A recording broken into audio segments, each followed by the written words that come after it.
blog and my podcast. It's a two-in-one deal over here. This is Telling It Like It Is, your UnBoxed I podcast. So, I feel like I should do a little brief introduction for all those who are tuning in from YouTube who do not read my blog. And if you don't, why don't you? You should. It's a lot of fun over there. Yeah, show's a lot of fun. And I mean it. I'm not just saying that as like a shameless plug. It's a lot of fun over there. Yeah, show's a lot of fun. If you like to read, if you like philosophy, if you like art, you like poetry, you like music, you like religion, you like psychology, you like to talk about hair and life and food, you like to talk about the human experience, your Unboxed Mind is a place for you. The Unboxed Mind, really, it's a place to talk about everything and nothing, but more than anything, it's about the truth. The truth of what it means to be a soul confined to a body that sins, makes mistakes, that grows and stumbles and falls. It's about the truth of being a woman, you know, in black skin, living in Canada, in the West, having migrated from Africa and trying to figure out my life. It's about you, you know.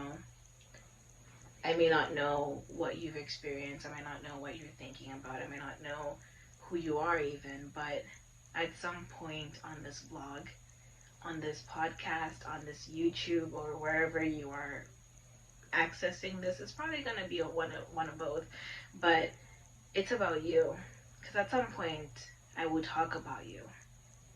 No, I'm kidding. I don't know you, but I will share something, an experience, a story, a memory, a lesson, whatever it may be, and it's going to be for you. Because I don't just come onto this blog to discuss my experiences. It's not some personal journal.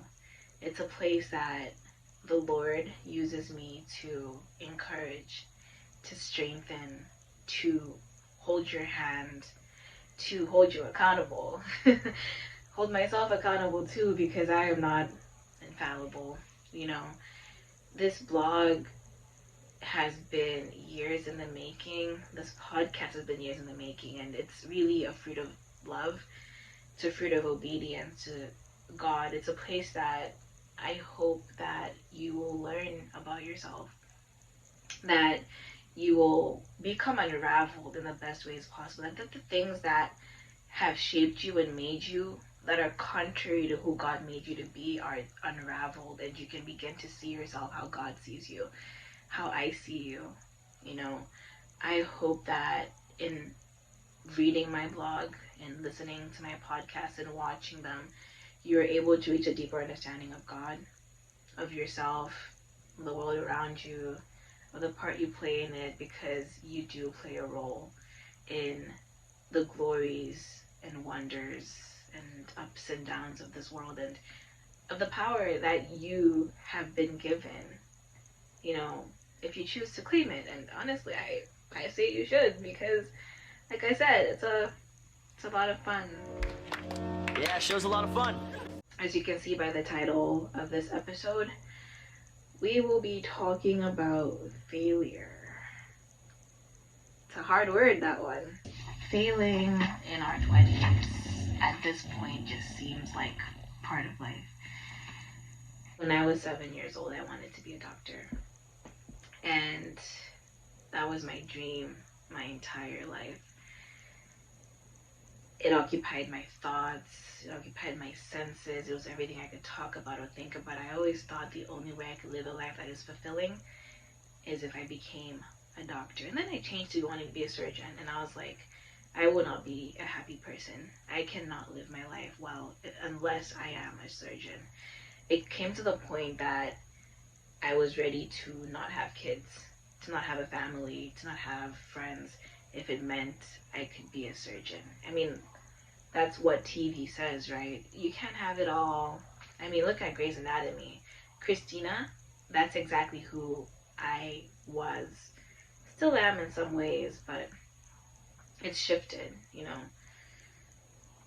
I can tell you now that I am not a surgeon. I don't think I'm ever going to be a surgeon. And for some, they might say that I failed. In fact, that's how I looked at it. I still kind of do. I failed at that. Just as I think some of you guys have failed at things that you wanted to do or wanted to be or wanted to try. Today's episode is about failing in your 20s. These are my confessions as a reformed perfectionist, and I hope that one of these confessions is something that you can relate to. I thought my 20s would be the decade in which I would have had it all figured out. Almost like the collective reaping of everything that I have sown since childhood. I mean, you guys, we come from the womb. I hope. We come from the womb and we're just told things, You were told, hey, this is your name. We are told, that's your mom, that's your dad, that's your house. When you turn a certain age, you go to daycare or nursery, kindergarten or reception, and then you start standard 1 or first grade or JK, SK. I don't know what they are here, but in my country, it's standard 1, standard 2, standard 3, standard 4, standard 5, standard 6, and then you go to form 1, maybe 7, depending. You go to form 1, form 2, form 3, form 4, form 5, form 6, form 7? I think some schools have form 7, but I think it's not form 6. But that's high school. Essentially, you are told things. You go to school and you're told things and you are taught things, and your friends tell you things, your parents tell you things, your teachers tell you things. And it's almost like every little thing that you're doing, you are sowing a seed and it's promised to grow at some point. And I think the gag is we were led to believe that the accumulation of all our sowing would be in our 20s, because that's when you graduate, right? That's when you finish high school, you finish university, you graduate. I graduated when I was 22. Some people maybe it's 25. Stayed in Malawi, I've been done with university at 20. Some people it's 25. Some people go back to school after having had a kid pretty early, so it might be 30. Some people go back to school after never doing school, so it might be 50. Whatever it is, your life is supposed to begin when you graduate, either high school or university. That is the reaping of what you have sown. That is where you thrive. That is where you flourish. That is where you live out the life that you've been promised. That's what your 20s are for. Living out the life that you've been promised. Living out the harvest that you had been sowing since the second that you could even comprehend that you are a being. So what happens? Why is it that 80% of the 20-something-year-olds that I've spoken to feel so disillusioned by their 20s? There's almost this cloud. It's a myth of how your 20s are supposed to be like, and many of us are starting to become disillusioned by it because we are starting to see clearly that it is a myth. But what happens? Why is it that we think that the 20s, 20 to 30 really, but even 30 is too much. We want to have it figured out by 27 at the latest, maybe 28 if we're really struggling, right? If I had it my way, if I had stayed in Malawi, I went to university when I was 16. So if I stayed in Malawi, I would have been done university at 20. I was gonna go to the Chancellor College. I was gonna study medicine. I was gonna study surgery and be a surgeon. And by 22, maybe 23, I would have been a practicing surgeon. At the time, I was kind of talking to somebody I really liked. If I had stayed in Malawi, I probably would have been married to that person. I don't think that I was ever going to have kids. That's not something that I've ever seen in my future. But who's to say that I wouldn't have had a child now, or of some sort? Maybe adopted, but if I had had it my way, my life would have been vastly different from how it is today. And in some ways, I would have called that a successful life. But is it? That's the myth, right? It's what we think we're supposed to be living is the success, and yet what we're living now we call it failure. But what if it's actually the other way around? The cultural narrative that we're taught is that we go through life preparing for our futures, as though living the life that we're currently in is a problem. We go to school, we pick out our major, and then we we go into a degree, and this degree is supposed to prepare you for the 40 to 60 plus years of being in the workforce of your career, right? Those are your glory days. This is where you build wealth, you build capital, you build networks, you build a family, you build community. This is where you build our lives. This is what we call our purpose. This thing that is so unattainable, and that even that unattainableness itself is a myth, because it is attainable. It's hard now because our economy is crap, but it's attainable. And yet we are sold this pretty package that is hard to live in, and yet we wonder why people are disillusioned by adulthood. We wonder why people are consistently drawn in by nostalgia, because we're escaping the realities of adulthood. The culture tells us that our 20s will be a time where you'll either have a really hard time making friends because everyone made their friends in high school, or you're going to have a great time making friends because you're going to make lifelong friends in university. Culture tells us that this is where you're going to learn who you are when your frontal lobe develops, and yet people don't even know their identities. Culture tells us that your 20s are a time for falling in love, but they're also the time for exploring your sexuality and having different types of relationships and being single. The world system tells us that our 20s are meant to be the time of our greatest experiences, and yet for some, including myself, they've been a time of disillusionment and great suffering and disappointment. And for what? My 20s have been marked symbolically with failure. Failing in my career, in figuring out who I am and who I want to be, in figuring out love and friendships, and even just how to take care of myself, how to go from depending on someone to depending on myself. And y'all, I have failed at every single one of those things. And when you contrast that with the constant performative nature of our culture and the constant overbearing necessity to hustle and to produce and to do and to be and to look like you're doing something, it's no wonder we have a generation stuck in this vacuum where it feels like nothing that we do is enough, where it feels like we're constantly playing catch up in a race that we haven't even begun yet because we're still tying our shoes. And yet there's somebody who's already sprinting. How are you there? They just rung the whistle. I didn't even hear the whistle. How are you there? You know? We have a silo culture of people who don't even feel like they're living their own lives yet because it doesn't feel like their life.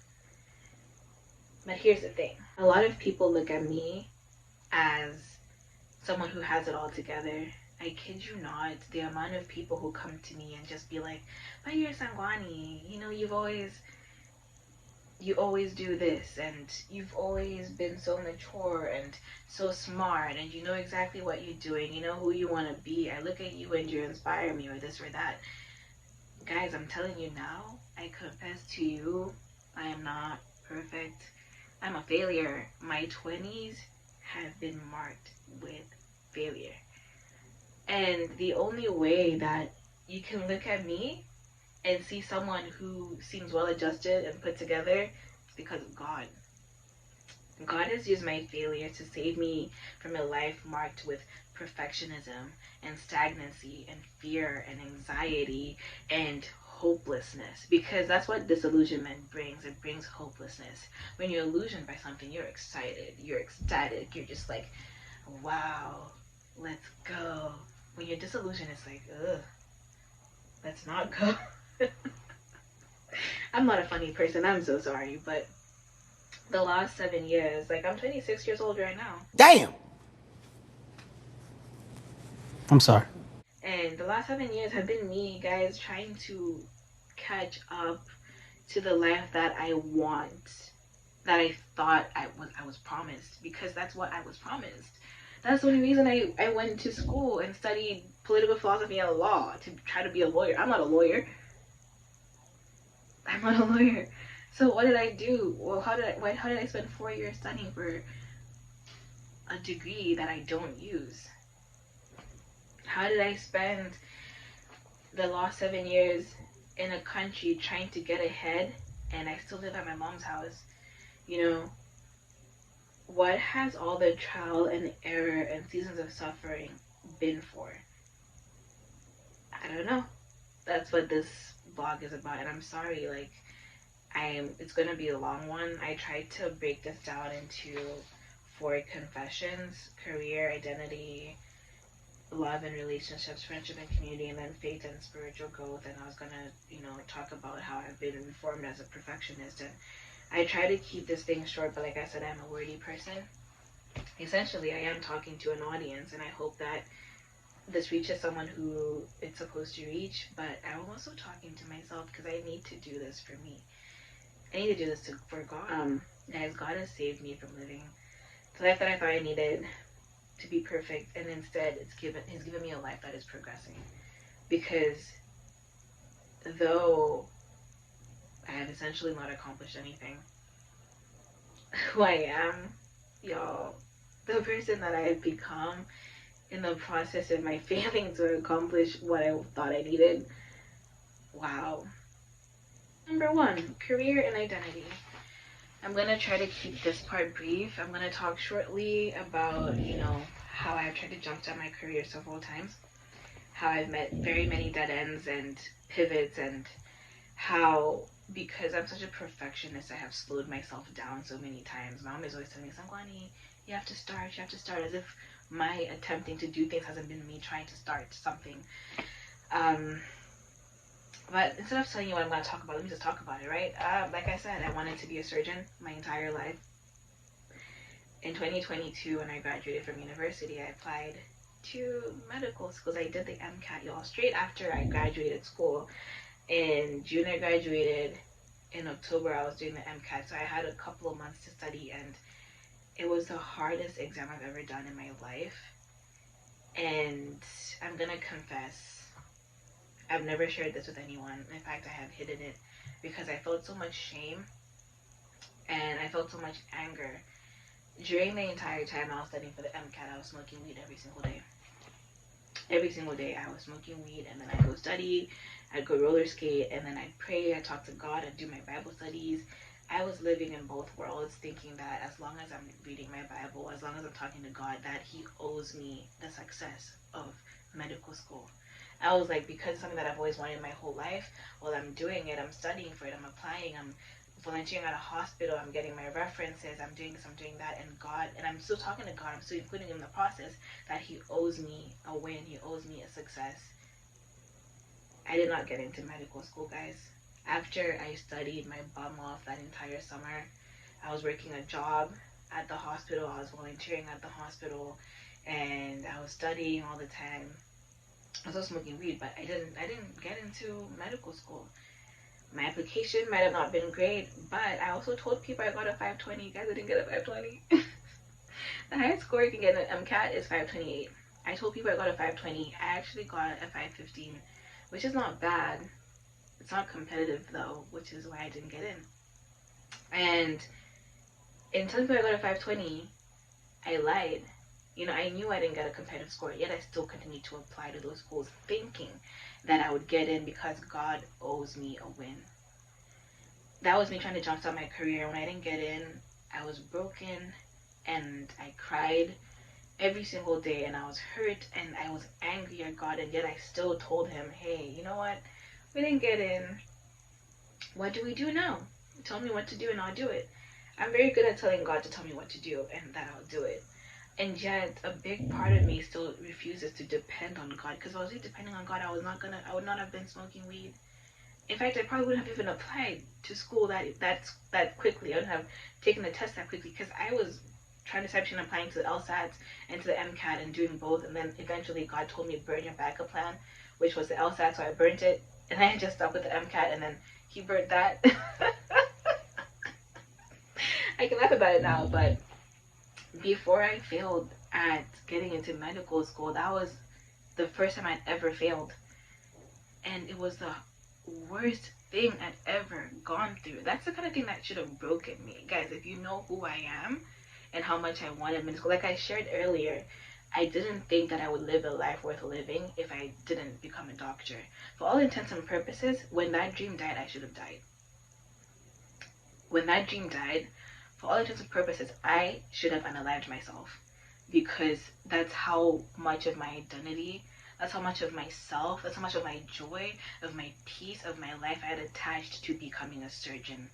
When that dream died, I should have died, but I didn't, because God told me that if you're not dead, I'm not done with you, so let's go.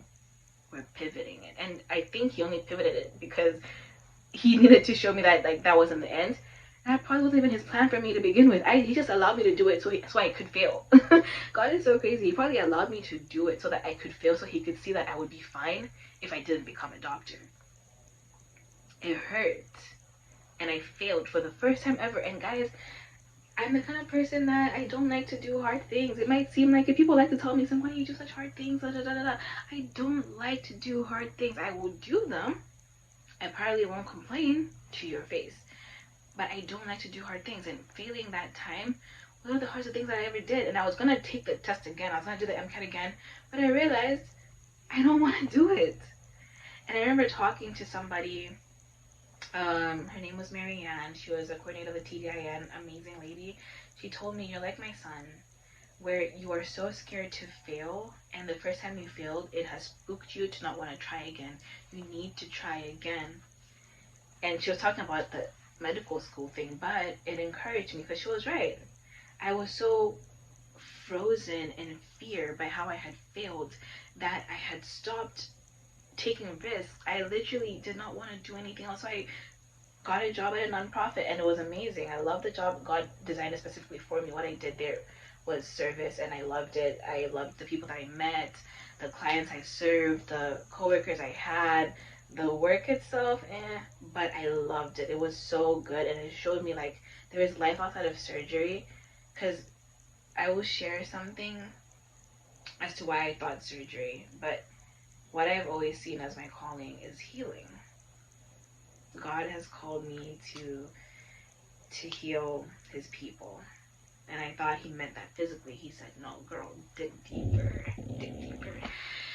So when I realized that I wasn't going to be a doctor, I got scared and I stopped trying, and I allowed myself to be comfortable. I worked at my nonprofit for like 1.5 years, maybe 1.5 years.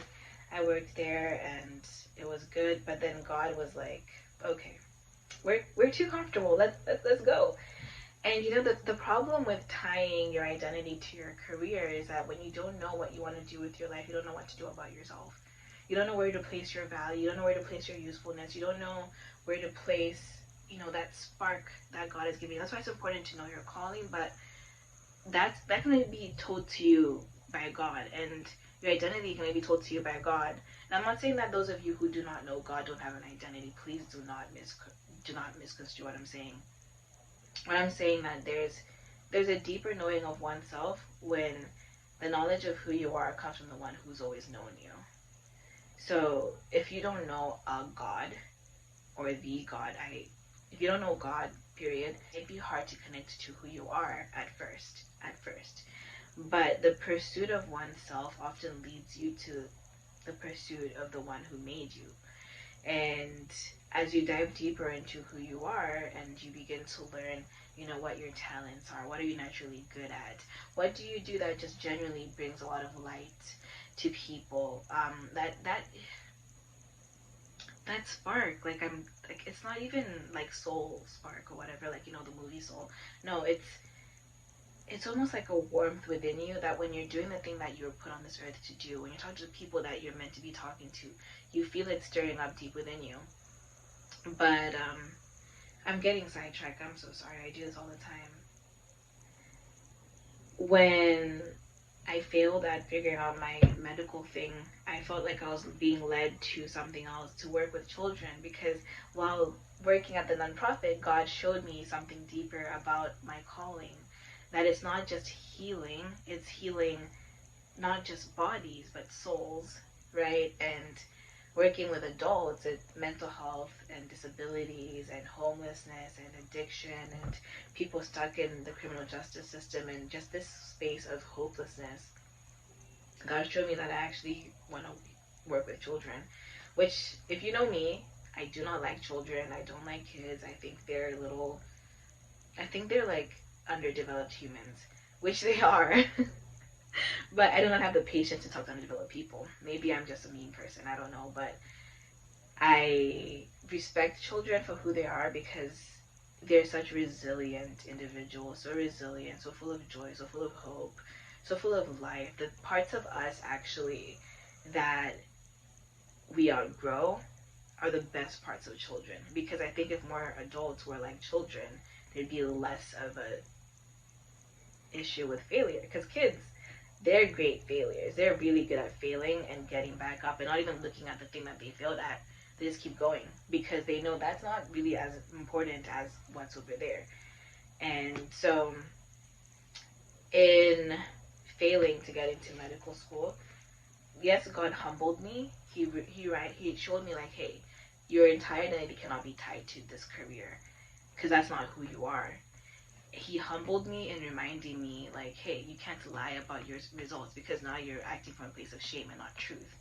And he humbled me and showing me like, when you do not depend on me, when you try to pull the wool over my eyes, because I was pretending to depend on God, I wasn't even really depending on him, I was using God. He humbled me and showed me my own arrogance and pride. But he also, in his mercy and his kindness, he redirected me to a different path, the right path, which I'm still not clear on. But I then applied to a master's in clinical psychology with the intent to study child psychology and lifespan development because, like I said, God is redirecting my life towards working with children. And I didn't get into any master's programs. I failed again. I applied to 3 programs, only 3 because I only wanted those 3. I put my heart and soul into those applications and I didn't get in, and once again I cried.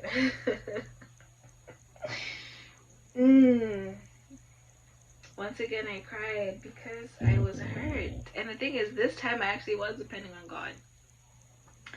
But you know what happens is, I'm gonna read scripture for you guys because it's actually so simple.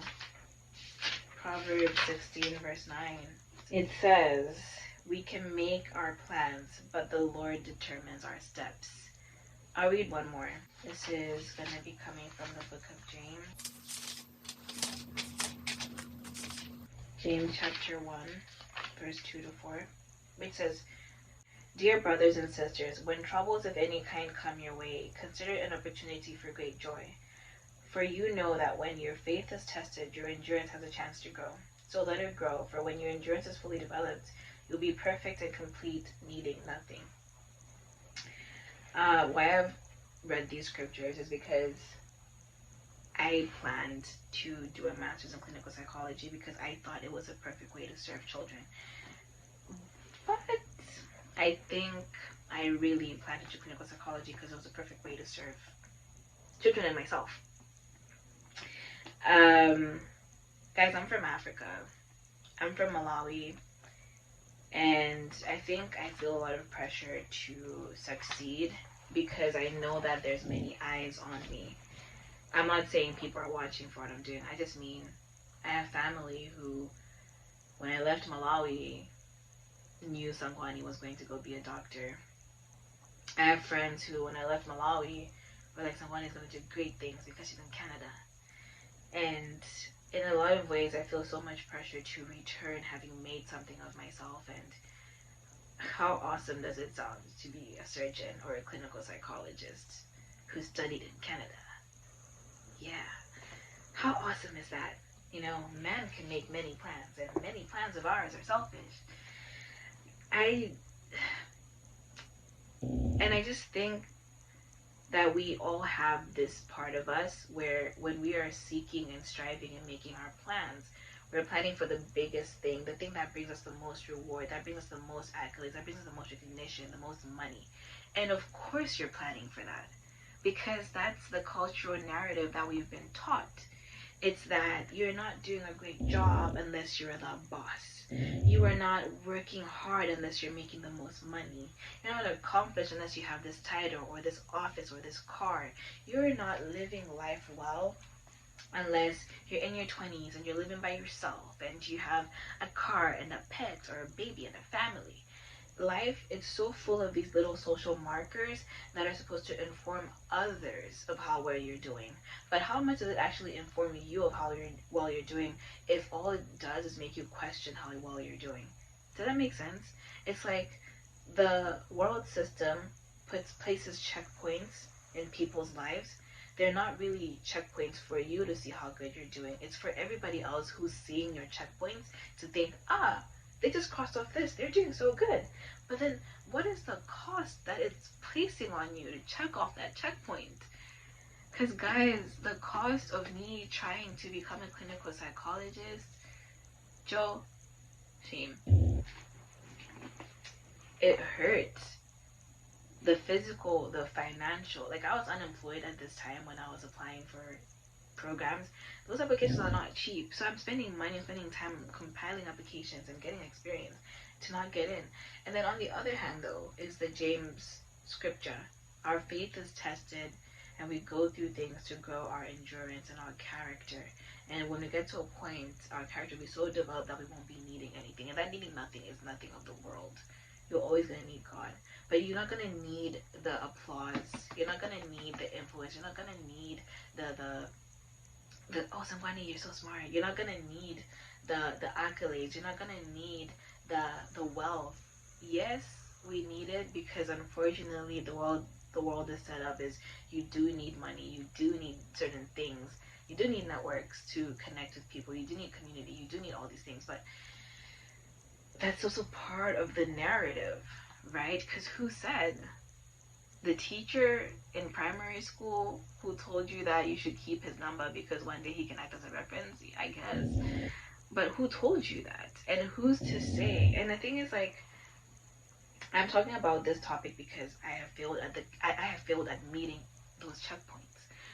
I have failed. Like, and yet there's some who have met those checkpoints. And they might still be disillusioned by their 20s. They might think, oh no, I had kids too young. Or, oh no, I am stuck in this career that I can't get out of. It is not what I want to do. And then it's like, those are people who are really happy with where they're at though. Like, they've met all the checkpoints. They've gotten the cushy job. They've gotten the 401k or ROE. I don't know technical terms. But they've got the family, they've got the house, they've got this, and they're really happy and they're accomplished and they're fulfilled. And if you're one of those people, I pray that God continues to bless you, that He continues to add on to you, and that you can use those things to serve His kingdom. Because guys, we want to be like you. I want to be like you. But all that is to say, confession number one, and I'm so glad I've told you guys that I didn't do well in the MCAT, and that I failed. I failed at figuring out what my career is, and out of that failure came someone who isn't weighed down by the desire to do it perfectly. Because if I'd done it perfectly the first time, I wouldn't have met the clients that I'm working with now. Guys, I'm a babysitter. Wow, I've never said that out loud. Like, I'm working towards something else, which, by the grace of God, you will see later on. But for right now, I'm a babysitter. And I love it. I love working with children. I just finished a contract with the 1-year-old, the cutest, sweetest baby, and I would not take away that experience. And you know what would have taken it away? If I had gotten into medical school, if I had been doing my master's right now, if I had stayed at my nonprofit cushy job, if I had gone to be a lawyer, I would have never met this sweet baby and his family and been able to experience him grow and learn and experience his parents love each other and support him and also grow and learn. And what that did for me as a person, what that did in my relationship with God, and surrendering my desires for more wealth, for more money, and saying, I don't know what you're doing, but I know that I love who you want me to become. You want me to be the kind of person who would sacrifice this time to be with this person because that person matters to you. It's about the investment into the kingdom of God, not the investment into a temporary existence. And I know that's a different topic, and I'm trying to keep this centered into one topic. But confession number one is that I don't have a career right now. I'm 26 years old and I don't have a career. I failed at figuring that out then, but I am not afraid to try again. I'm not afraid to start. My mom had a talk with me the other day. She was like, Sangwani, I've seen some of your friends on LinkedIn and you're a lot smarter than some of them, and you are not there. I want you to be there. And I'm not gonna lie, it hurt my feelings because it made me feel like, why are you comparing me to someone else? We're living completely different lives. What they have access to is not what I have access to, and vice versa. Where they've been, the things that they've done, the things that they've seen, the challenges that they've faced, and that I face are very different. And so it hurt me to hear that. And yet, as a mom, I understand where she's coming from because she's seeing me struggling to begin at something that should come easily to me, especially to me. Like I said, I have never failed. Everything I've ever tried in life, I have succeeded. And I think part of that is I became really prideful as someone who always does really well, that I stopped including God in it, and God had to humble me and remind me, like, the reason you even succeeded in the first place was because you had me. And now you're trying to do it by yourself, and I need you to understand, like, there is no true success without God, because God's metric for success, God's checkpoints, those things that God is seeing and crossing off have so much more value, so much more weight than the things that other people are checking you for, that you think, or the world system is asking you to check for. Very different systems. So yeah, guys, I feel like I figured out my career. I still don't know what I want to do. I don't know how I don't know what it should look like. I don't know when it's going to take off. I don't know when I'm going to start making money. I don't know when I'm going to move out. I don't know when I'm going to buy my own car. I don't know all those material things. But I do know that I have become more patient. I have become more willing to try. I've become more willing to learn, more willing to be corrected. Jikondi's mom. Jikondi is I grew up with this girl. Her name is Jikondi. She's lovely. I've known her my entire life. We're not as close as we used to be, but I love her so much, and I love her mom. She put out a video today about, she's giving advice to us 20-year-olds, and she was just saying, you guys, time is a really great teacher about life and these things. Like, so many of us, she said it herself, that we're such perfectionists about where we want to go, that we're scared and we're anxious, we're so afraid to try.